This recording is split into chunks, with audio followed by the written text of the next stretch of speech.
യേശുവേ ആരാധനേ, യേശുവേ ആരാധനേ, യേശുവേ ആരാധനേ, യേശുവേ ആരാധനേ, യേശുവേ ആരാധനേ, യേശുവേ ആരാധനേ, യേശുവേ ആരാധനേ, യേശുവേ ആരാധനേ. ഒരുമിച്ച് പ്രാർത്ഥിക്കാം. നന്മ നിറഞ്ഞ മറിയമേ സ്വസ്തി, കർത്താവ് അങ്ങയോടുകൂടെ സ്ത്രീകളിൽ അങ്ങ് അനുഗ്രഹിക്കപ്പെട്ടവളാകുന്നു. അങ്ങയുടെ ഉദരത്തിൻ ഫലമായി ഈശോ അനുഗ്രഹിക്കപ്പെട്ടവനാകുന്നു. പാപികളായ ഞങ്ങൾക്ക് വേണ്ടി ഇപ്പോഴും ഞങ്ങളുടെ മരണസമയത്തും തമ്പുരാന്റെ പരിശുദ്ധ അമ്മയെ നല്ല മാതാവേ, ഞങ്ങൾ കേൾക്കുന്ന വചനവും ഞങ്ങൾ കേൾക്കുന്ന ഗാനങ്ങളുമെല്ലാം ഞങ്ങളിൽ മാംസം ധരിക്കാൻ, അവ ഞങ്ങളിൽ 30, 60, 100 മേനി ഫലം പുറപ്പെടുവിക്കുവാൻ പരിശുദ്ധ അമ്മേ, ഈശോയുടെ സന്നിധിയിൽ ദൈവപിതാവിൻ്റെ മുമ്പിൽ അമ്മ മധ്യസ്ഥം വഹിക്കണമേ.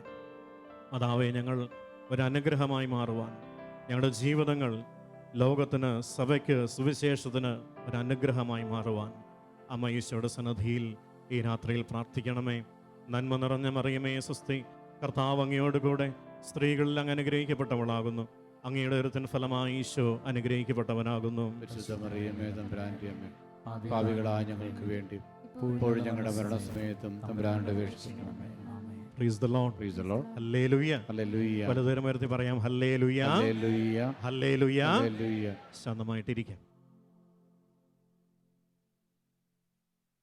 പ്രിയപ്പെട്ടവരെ, കഴിഞ്ഞ കുറച്ച് സമയം നമ്മൾ യേശുവിനെ ആരാധിക്കുകയും സ്തുതിക്കുകയും ഒക്കെ ചെയ്യുകയായിരുന്നു. വലിയ ആരാധന, വലിയ സ്തുതിപ്പ് നമ്മുടെ ഉള്ളിൽ ഉയരുന്ന സമയമാണ് ഓരോ ആരാധനയുടെ സമയം. ഞാനിവിടെ നിന്ന് നോക്കുമ്പോൾ എല്ലാവരും വളരെ ആത്മാർത്ഥമായിട്ട് കരമുയർത്തിപ്പിടിച്ച് കണ്ണുകളടച്ച് വലിയ തീക്ഷ്ണതയോടെയാണ് ഈശോയെ, ദൈവത്തെ ആരാധിച്ചു കൊണ്ടിരുന്നത്. Hallelujah, hallelujah. പ്രിയപ്പെട്ടവരെ, നമ്മൾ എന്തിനു വേണ്ടിയാണ്, അല്ലെങ്കിൽ ആരെയാണ് സ്തുതിക്കുന്നത്, ആരാധിക്കുന്നത്? ആരെയാണ്? നമ്മുടെ ദൈവത്തെ. നമ്മുടെ ദൈവം, നമ്മുടെ യേശു, ആ യേശു തമ്പുരാനെയാണ് നമ്മളെല്ലാവരും സ്തുതിക്കുകയും ആരാധിക്കുകയും ചെയ്യുന്നത്. എന്തിനാണ്, അല്ലെങ്കിൽ അഥവാ എന്ത് കാര്യത്തിനു വേണ്ടിയാണ് യേശുവിനെ ആരാധിക്കുന്നത്? അതിൻ്റെ ആവശ്യമുണ്ടോ? കരിസ്മാറ്റിക് നവീകരണമൊക്കെ വന്നതിന് ശേഷമാണ് നമ്മൾ സ്തുതിക്കാനൊക്കെ തുടങ്ങിയത്, അല്ലേ? അതിനു മുമ്പ് നമ്മൾ സ്തുതിപ്പില്ല. നമുക്ക് ചില പാരമ്പര്യമായ പ്രാർത്ഥനകളുണ്ടായിരുന്നു. ആ പ്രാർത്ഥനാ പുസ്തകത്തിലുള്ളത് അങ്ങനെയുള്ള കാര്യങ്ങൾ മാത്രമേ നമ്മൾ പ്രാർത്ഥന എന്ന രീതിയിൽ ഉപയോഗിച്ചിരുന്നുള്ളൂ. അത് മാത്രമേ നമ്മൾ പ്രാർത്ഥിച്ചിരുന്നുള്ളൂ, അല്ലേ? അതിനപ്പുറത്തേക്ക് നമുക്കൊന്നും അറിഞ്ഞുകൂടായിരുന്നു, നമ്മൾ പ്രാർത്ഥിക്കുന്നുമില്ലായിരുന്നു. പക്ഷേ കരിസ്മാറ്റിക് നവീകരണം വന്നതോടുകൂടി പരിശുദ്ധാത്മാവിൻ്റെ പുതിയൊരു കൊടുങ്കാറ്റ് സഭയിൽ ആകമാനം വീശിയടിച്ചപ്പോൾ ഒരു പുതിയൊരു ആധ്യാത്മികതയുടെ ശൈലി, സ്തുതിയുടെയും ആരാധനയുടെയും ഒരു ആധ്യാത്മികതയുടെ ഒരു ശൈലി സഭയിൽ നമ്മൾ ഓരോരുത്തരിൽ രൂപപ്പെടാനായിട്ട് തുടങ്ങി. Hallelujah, hallelujah. അതുകൊണ്ടാണ് നമ്മൾ ഇടയ്ക്കിടയ്ക്ക് ദൈവത്തെ നമ്മൾ ആരാധിക്കുകയും സ്തുതിക്കുകയും ഒക്കെ ചെയ്യുന്നത്. പ്രിയപ്പെട്ടവരെ, എന്തിനാണ് യേശുവിനെ നമ്മൾ ആരാധിക്കുന്നത്? എന്താണ് അതിൻ്റെ അടിസ്ഥാനം? ഞാൻ ഇപ്രകാരം വിചാരിക്കുകയാണ്, യേശുവിനെ നമ്മൾ വെറുതെ ആരാധിക്കുകയല്ല. യേശു വെറുതെ ഒരു മനുഷ്യനായിരുന്നെങ്കിൽ നമ്മൾ ആരാധിക്കേണ്ട ആവശ്യമുണ്ടോ? ഇല്ല. യേശു നമ്മളിൽ ഒരുവനെ പോലെ ഒരു സാധാരണ മനുഷ്യനായി ഇവിടെ ജനിച്ച് മരിച്ചു പോയവനാണ് എങ്കിൽ ഒരിക്കലും നമ്മൾ ദൈവത്തെ ആരാധിക്കുകയോ സ്തുതിക്കുകയോ ഇല്ലായിരുന്നു. Praise the Lord. Hallelujah, hallelujah. പ്രിയപ്പെട്ടവരെ, യേശു ദൈവപുത്രനായതുകൊണ്ട്, അവൻ പൂർണ്ണ മനുഷ്യനും പൂർണ്ണ ദൈവവും ഒരേ സമയം ആയിരുന്നത് കൊണ്ടാണ് നമ്മൾ നമ്മുടെ ദൈവത്തെ, നമ്മുടെ യേശുവിനെ സ്തുതിക്കുകയും ആരാധിക്കുകയും ഒക്കെ ചെയ്യുന്നത്. Hallelujah, hallelujah. വലതുകരമർത്തി പറയാം, ഹല്ലേലൂയ, ഹല്ലേലൂയ. പ്രിയപ്പെട്ടവരെ, നമ്മൾ വിശ്വസിക്കുന്ന നമ്മുടെ ദൈവം, നമ്മുടെ യേശു, അവൻ ഒരേ സമയം മനുഷ്യനായിരുന്നത് കൊണ്ടും അതേസമയം തന്നെ ദൈവവുമായിരുന്നത് കൊണ്ടാണ് നമ്മൾ അവിടുത്തെ ആരാധിക്കുകയും സ്തുതിക്കുകയും ചെയ്യുന്നത്. ഇവിടെ ഒരു തിയോളജിക്കലായിട്ട് ഒത്തിരി വ്യാഖ്യാനങ്ങളും ഒത്തിരി ചർച്ചകളൊക്കെ നടക്കുന്ന കാര്യം, യേശു പൂർണ്ണ ദൈവമാണോ പൂർണ്ണ മനുഷ്യനാണോ, ഇങ്ങനെയൊക്കെ കാര്യങ്ങൾ. നമ്മൾ അതിലേക്കൊന്നും പോകണ്ട. പ്രിയപ്പെട്ട, നമ്മൾ ഇങ്ങനെ ഒന്ന് ചിന്തിച്ച് നോക്കി, നമ്മുടെയൊക്കെ കോൺഫിഡൻസ്, നമ്മുടെയൊക്കെ ആത്മവിശ്വാസം, നമ്മൾ യേശുവിനോട് പ്രാർത്ഥിക്കാൻ, യേശുവിനെ ആരാധിക്കാൻ നമുക്ക് ആത്മവിശ്വാസം നൽകുന്ന കാര്യം എന്തൊക്കെയാണ്? യേശു, ഞാൻ വിചാരിക്കുന്നു പല സമയത്തും എനിക്ക് എൻ്റെ ആധ്യാത്മിക ജീവിതത്തിൽ എനിക്ക് ഏറെ കരുത്തു നൽകുന്ന ചില ചിന്തകൾ ഇതാണ്. യേശുവിനെ ഞാൻ പലപ്പോഴും ആരാധിക്കുകയും സ്തുതിക്കുകയും ചെയ്യുന്നതിൻ്റെ അടിസ്ഥാനം എന്ന് പറയുന്നത്, യേശു എന്നെപ്പോലെ മനുഷ്യനായി ഈ ലോകത്തിൽ ജനിച്ചു എന്നുള്ളതും അവൻ എന്നെപ്പോലെ മനുഷ്യൻ്റെ എല്ലാ തരത്തിലുള്ള വിചാരങ്ങളിലൂടെ ആയതുകൊണ്ടും അവൻ എന്നെപ്പോലെ തന്നെ ജീവിതത്തിൻ്റെ എല്ലാ വരുവരുത്ത യാഥാർത്ഥ്യങ്ങളെയും നേരിട്ടത് കൊണ്ടും അവൻ എന്നെപ്പോലെ തന്നെ എല്ലാ വേദനകളിലൂടെയും ഒറ്റപ്പെടലിലൂടെയും സഹനങ്ങളിലൂടെയും ഒക്കെ കടന്നു പോയത് കൊണ്ടും എൻ്റെ വേദനയും എൻ്റെ ഭാരവും മനസ്സിലാക്കാൻ അവന് കഴിയും എന്നുള്ള ബോധ്യമാണ് ഞാൻ യേശുവിനെ ആരാധിക്കുന്നതിൻ്റെ പിന്നിലെ അടിസ്ഥാനം എന്ന് പറയുന്നത്. ഹല്ലേലൂയ, ഹല്ലേലൂയ, ഹല്ലേലൂയ. ഇവിടെ മറ്റൊന്നുമില്ല നമുക്ക് അടിസ്ഥാനം, അല്ലേ? നമുക്ക് നമ്മുടെ യേശുവിനെ ആരാധിക്കാൻ മറ്റൊരു കാരണവുമില്ല. ഹെബ്രായർക്ക് എഴുതിയ ലേഖനത്തിൽ 2-ാം അധ്യായത്തിൻ്റെ 17-18 തിരുവചനങ്ങൾ അവിടെ ഇപ്രകാരം നമ്മൾ വായിക്കുകയാണ്: ജനങ്ങളുടെ പാപങ്ങൾക്ക് പാപപരിഹാരം ചെയ്യുന്നതിന് വേണ്ടി ദൈവിക കാര്യങ്ങളിൽ വിശ്വസ്തനും കരുണയുള്ളവനുമായ പ്രധാന പുരോഹിതനാകാൻ അവൻ എല്ലാ കാര്യങ്ങളിലും തൻ്റെ സഹോദരരോട് സദൃശ്യനാകേണ്ടിയിരിക്കുന്നു. എല്ലാ കാര്യങ്ങളിലും തൻ്റെ സഹോദരരോട് സദൃശനാകേണ്ടിയിരിക്കുന്നു. വീണ്ടും ഇപ്രകാരം നമ്മൾ വായിക്കുകയാണ്: അവൻ പീഡ സഹിക്കുകയും പരീക്ഷിക്കപ്പെടുകയും ചെയ്തതുകൊണ്ട് പരീക്ഷിക്കപ്പെടുന്നവരെ സഹായിക്കാൻ അവന് സാധിക്കുമല്ലോ. എന്താ നമ്മൾ വായിക്കുന്നത്? അവൻ സ്വയം സഹനങ്ങളിലൂടെ കടന്നു പോയതുകൊണ്ട്, പരീക്ഷണങ്ങളിലൂടെ കടന്നു പോയതുകൊണ്ട്, സഹിക്കുന്നവരെയും പീഡകളിലൂടെ കടന്നു പോകുന്നവരെയും സഹായിക്കാൻ, അവരുടെ വേദന കണ്ടുകൊണ്ട് അവരോട് ചേർന്നുകൊണ്ട് അവരെ സഹായിക്കാൻ അവന് കഴിയുന്നു. എന്തുകൊണ്ടാ? അവൻ നമ്മളെപ്പോലെ പീഡനങ്ങളിലൂടെ കടന്നു പോയതുകൊണ്ട്. Hallelujah, hallelujah. പ്രിയപ്പെട്ടവരെ, നമ്മൾ ഓർക്കണം, യേശു എവിടെയാ ജനിച്ചത്? അവൻ ഒരു കുടുംബത്തിൽ, അവൻ 30 വർഷം ജീവിച്ചു. യേശു ജീവിച്ചത് 33 വർഷം മാത്രമേ ഉള്ളൂ. പക്ഷേ അതിലേറിയ പങ്കും 30 വർഷവും അവൻ ജീവിച്ചത് നമ്മളെപ്പോലെ ഒരു കുടുംബത്തിൽ തന്നെയാണ്. നമ്മളെപ്പോലെ ഒരു കുടുംബത്തിൻ്റെ പരിമിതിയിൽ തന്നെയാണ് അവൻ വളർന്നത്. ഒരു കുടുംബത്തിൻ്റെതായ എല്ലാ സന്തോഷങ്ങളിലൂടെയും ദുഃഖങ്ങളിലൂടെയും അവൻ കടന്നുപോയി. അവൻ മാതാപിതാക്കൾക്ക് അനുസരണമുള്ളവനായി ജീവിച്ചു. അവൻ മാതാപിതാക്കളുടെ തൊഴിൽ ചെയ്തു. അവനും അപ്പനെ പോലൊരു ആശാരിയായിരുന്നു, അല്ലേ?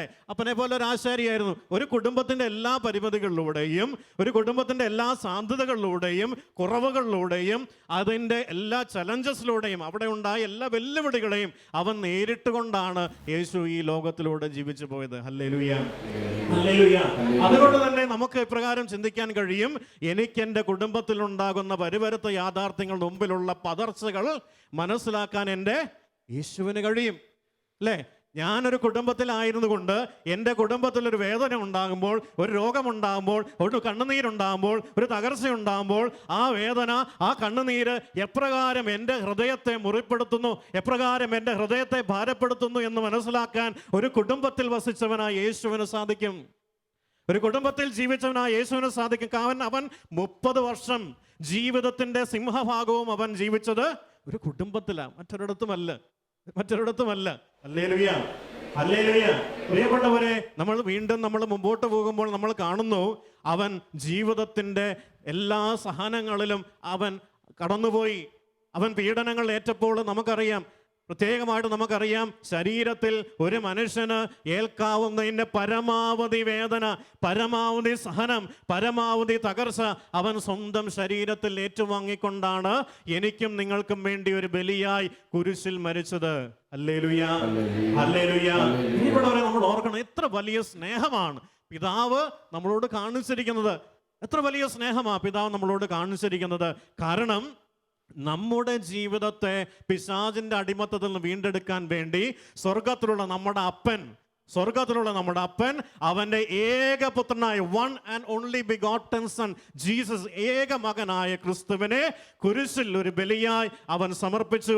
പ്രിയപ്പെട്ടവരെ, ആ ബലിയായി അവൻ സമർപ്പിച്ചപ്പോൾ അവൻ നേരെ കുരിശിലേക്ക് ആനയിക്കപ്പെടുകയല്ല, അവൻ ശരീരത്തിൽ ഏൽക്കാവുന്ന എല്ലാ പീഡനങ്ങളിലൂടെയും അതിൻ്റെ പാരമ്യത്തിൽ സഹിക്കാൻ അവനെ വിട്ടുകൊടുത്തിട്ടാണ്, അതെല്ലാം സഹിക്കാൻ അവനെ അനുവദിച്ചതിന് ശേഷമാണ് അവൻ കുരിശിൽ ഒരു ബലിയായി സമർപ്പിതനാകാൻ പിതാവ് അനുവദിച്ചത്. Hallelujah, hallelujah.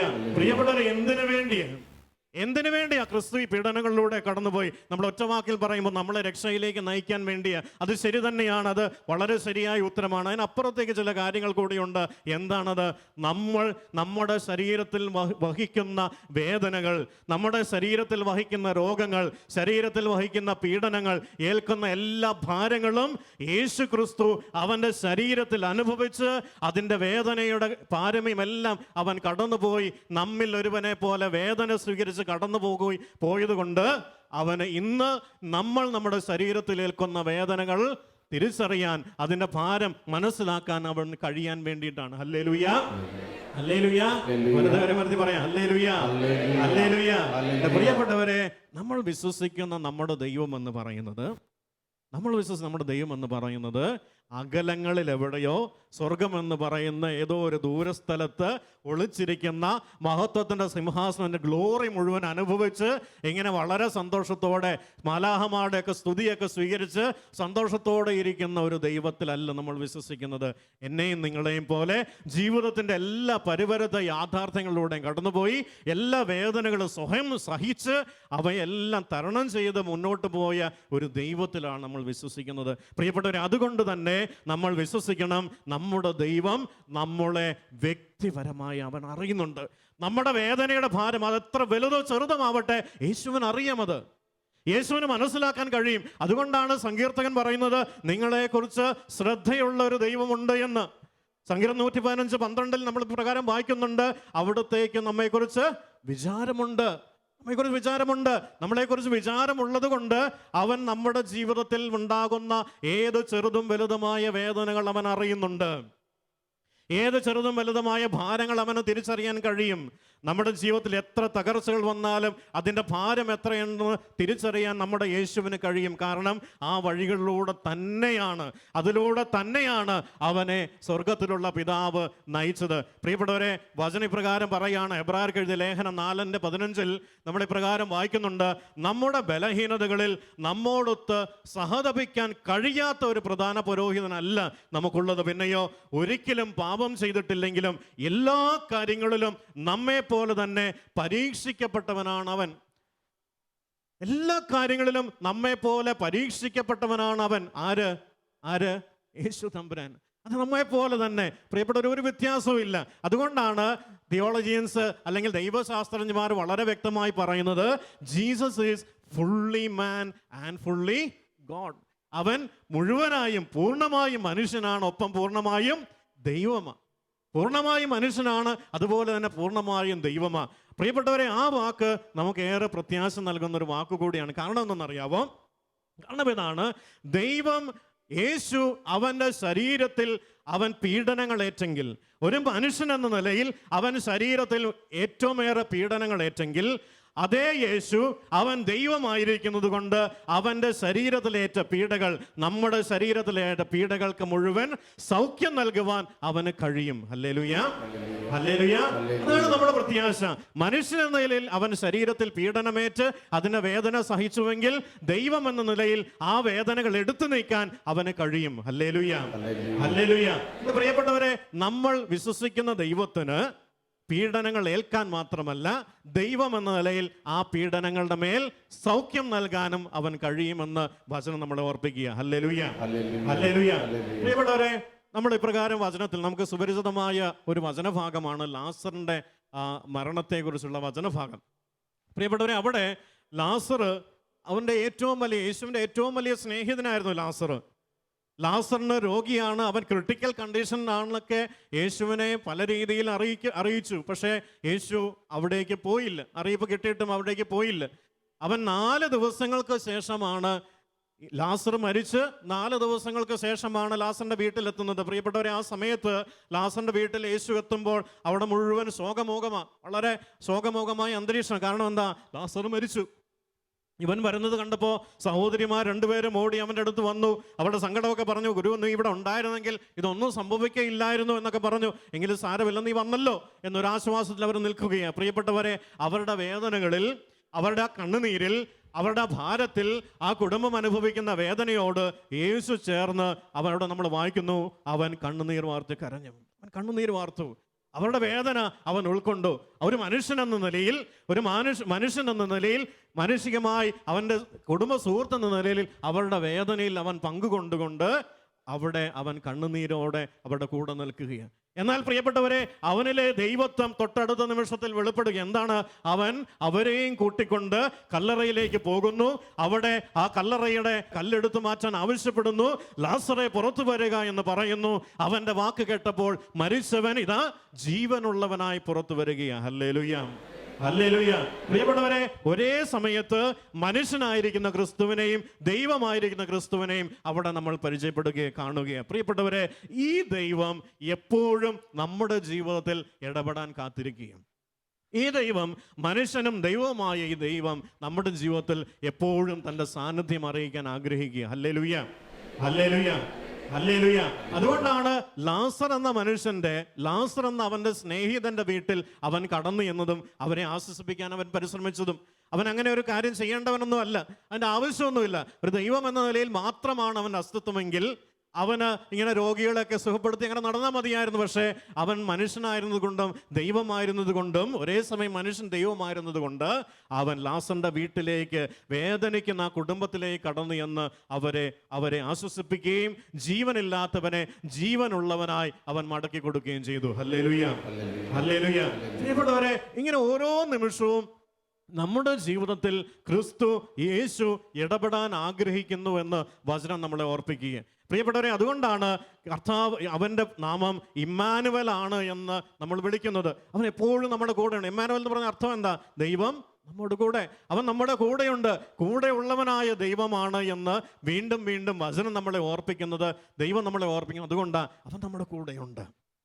ഒരു പക്ഷേ നമ്മൾ പലപ്പോഴും ചിന്തിക്കും, നമ്മുടെ ജീവിതത്തിൽ പ്രതിസന്ധി ഉണ്ടാകുമ്പോൾ, ഒരു വേദനയൊക്കെ ഉണ്ടാകുമ്പോൾ, ഒരു സഹായവും ഒരിടത്തു നിന്നും നമുക്ക് കാണാൻ കഴിയാതെ വരുമ്പോൾ, കിട്ടാതെ വരുമ്പോൾ നമ്മൾ ഇപ്രകാരം ചിന്തിക്കും, എൻ്റെ വേദന കാണാൻ ആരുമില്ലേ, എന്നെ സഹായിക്കാൻ ഈ ലോകത്തിൽ ആരുമില്ലേ, എൻ്റെ ഈ കണ്ണീര്, എൻ്റെ ഈ തകർച്ചയിൽ എന്നെ സഹായിക്കാൻ ആരുമില്ലേ എന്ന് നമ്മൾ വിചാരിക്കും. കാരണം ചുറ്റും നോക്കുമ്പോൾ നമ്മുടെ കണ്ണുകൾക്ക് ആരെയും കാണാൻ കഴിയുന്നില്ല, നമ്മുടെ കാതുകൾക്ക് നിന്നെ സഹായിക്കാൻ ഞങ്ങളുണ്ട് എന്ന് കേൾക്കാൻ കഴിയുന്നില്ല. പ്രിയപ്പെട്ടവരെ, അങ്ങനെ ഒറ്റപ്പെട്ട് ആരും സഹായിക്കാനില്ലാതെ നിൽക്കുമ്പോൾ, പ്രിയപ്പെട്ടവരെ, അവിടെയും നമ്മുടെ യേശു കൂടെയുണ്ട് എന്ന് വചനം നമ്മളെ പല വിധത്തിൽ ഓർപ്പിക്കുക. ലാസറിന്റെ ജീവിതം നമ്മളെ പഠിപ്പിക്കുന്നത് അതുതന്നെയാണ്. അവൻ നമ്മുടെ കൂടെയുണ്ട്, ഇമ്മാനുവലാണ്, എപ്പോഴും വേദനയിൽ നിന്നെ ആശ്വസിപ്പിക്കാൻ ഞാൻ കൂടെയുണ്ട് എന്ന് അവൻ ഓർപ്പിക്കുക. ഹല്ലേലൂയ, ഹല്ലേലൂയ, ഹല്ലേലൂയ. ഇവിടെ ഒരു നിമിഷം ഒന്ന് കണ്ണുകളടച്ച് വലതുകരം ഉയർത്തിക്കൊണ്ട് ഒരു നിമിഷം നമ്മുടെ ജീവിതത്തെ ഈശോയ്ക്കായിട്ടൊന്ന് കൊടുക്കാം. പ്രിയപ്പെട്ടവരെ, യേശു എന്ന് പറയുന്ന വ്യക്തി, അവൻ മനുഷ്യനും ദൈവവുമാണ് ഒരേ സമയം. മനുഷ്യനും ദൈവവുമായി ക്രിസ്തു നമ്മുടെ വേദന കാണുന്നവനാണ്, നമ്മുടെ ഭാരം അറിയുന്നവനാണ്. ഒരുപക്ഷെ നമ്മുടെ ഹൃദയത്തിൽ ഈ രാത്രിയിൽ ഇവിടെ ഇരിക്കുമ്പോൾ നമ്മൾ ഒരുപക്ഷെ ഒത്തിരി നിരാശപ്പെട്ടാണ് ഇരിക്കുന്നത്, ഒത്തിരി വേദനയിലൂടെ കടന്നു പോകുന്നുണ്ടാവും, ഒത്തിരി തകർച്ചയിലൂടെ കടന്നു പോകുന്നുണ്ടാവും. ആരും നിന്നെ സഹായിക്കാനില്ലായിരിക്കും. എന്നാൽ എൻ്റെ പ്രിയ സഹോദരങ്ങളെ, ദൈവം നമ്മളെ ഓർപ്പിക്കുന്ന ഒരു കാര്യമുണ്ട്. നിന്നെക്കുറിച്ച് കരുതലുള്ളവനായ ദൈവം ഓർപ്പിക്കുന്ന ഒരു കാര്യമുണ്ട്. അവൻ നിരന്തരം പറയുന്ന ഒരു കാര്യം, ഭയപ്പെടേണ്ട, ഞാൻ നിന്റെ കൂടെയുണ്ട്. ഭയപ്പെടേണ്ട, ഞാൻ നിന്റെ കൂടെയുണ്ട്.